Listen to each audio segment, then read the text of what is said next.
welcome to Life Change Community. In this series on prayer, we're learning a lot about how to pray, how others have prayed, how God has responded to those prayers.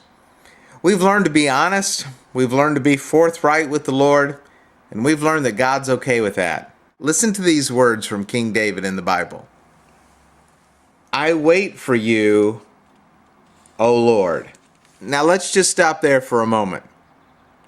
He seems to be at peace. He seems to be patient. He certainly has a need for God to answer his prayer. He's been crying for help earlier in this part of the prayer. But finally, it seems he's resolved that this is going to take some time, that God is working in his way. And so he says, God, I wait for you. I know you'll answer. But by the end of the prayer, a spirit of anxiousness creeps up, like could be in your heart at times, certainly is in my heart at times. And listen to what he says next. Don't be far from me, O my God. Come quickly to help me, O Lord my Savior. That tug of war exists in the hearts of most people I know. Lord, I'm going to trust you. Lord, I'm going to wait. Lord, your timing is best. And Lord, hurry if you can. Hurry, hurry, hurry if you can. Both of those hearts beat within our chest.